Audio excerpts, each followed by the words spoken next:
뭐 이 위염 그리고 역류성 식도염 이런 증상들은 뭐 대부분 좀 이렇게 대수롭지 않게 여기는 경향이 좀 있는 것 같아요. 근데 그렇게 생각하실 수 있어요. 사실 네. 이제 뭐 대부분의 중장년층은 그러니까 위염이나 역류성 식도염을 아예 둘 다 안 갖고 있는 사람을 찾기가 그렇게 쉽지가 않아요. 맞아요. 특히 한국인들은 대부분 조금 갖고 맞아요. 있잖아요. 네. 그래서 이제 건강검진 결과에서 뭐 위축성 위염, 뭐 표재성 위염, 뭐 역류성 식도염 나와도 대수롭지 않게 생각하죠. 네. 아 그래 뭐 매년 나오는 거 또 나왔네 뭐 살아 있는데 뭐 이렇게. 네. 그래서 별다른 조치를 취하지 않고 넘어가는 경향이 있는데 그런데 절대 이게 가볍게 생각하면 안 돼요. 자, 우리 위가 우리 몸에서 하는 역할이 뭘까요? 소화시키는 거. 어? 물론 그것도 맞아요. 맞는데 위의 역할이 그렇게 아주 단순하지가 않습니다. 자, 우리 몸속에 있는 위는 크게 두 가지 역할을 해요. 첫 번째는 우리 몸에 유입된 음식물을 잘게 부수고 살균시키는 거고요. 두 번째는 이 소화된 음식물을 죽과 같은 형태로 만들어서 십이지장으로 잘 내려보내는 역할을 해요. 그러니까 이 소화와 연동작용을 다 잘 해내기 위해서는 굉장히 특수한 환경이 필요하거든요. 우리가 이제 음식을 먹었어요. 근데 이제 뭐 탄수화물, 단백질, 지방 중에 단백질을 먹었다고 쳐볼게요. 그러면 펩신이라는 이제 소화 효소가 분비가 돼요. 그런데 이게 펩신이 그냥 이렇게 나왔을 때 그냥 음식 단백질을 소화시킬 수 있는 게 아니에요. 위산이 이걸 활성화를 시켜줘야 돼요.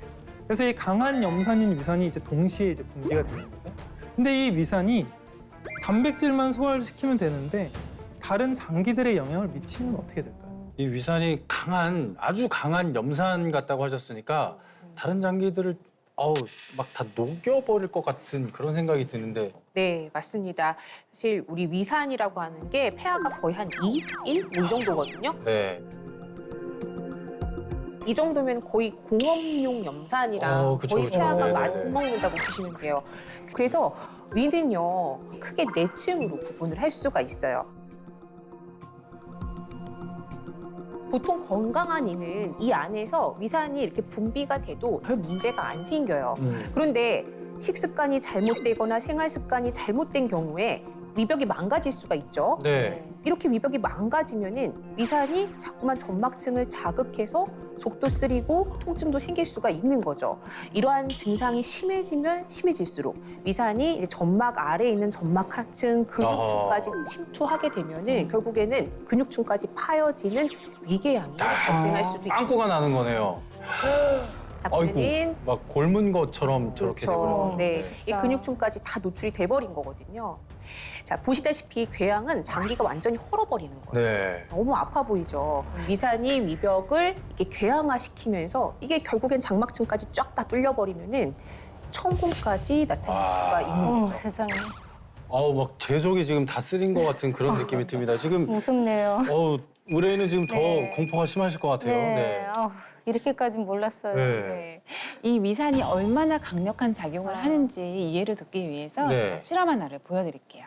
여기 놓인 비커를 위라고 가정을 하고요. 이곳에 염산을 넣고 이것을 위산이라고 가정을 해보겠습니다. 네. 자, 그리고 날달걀을 넣어볼 건데요. 어떤 네. 변화가 나타나는지 한번 확인해 보세요.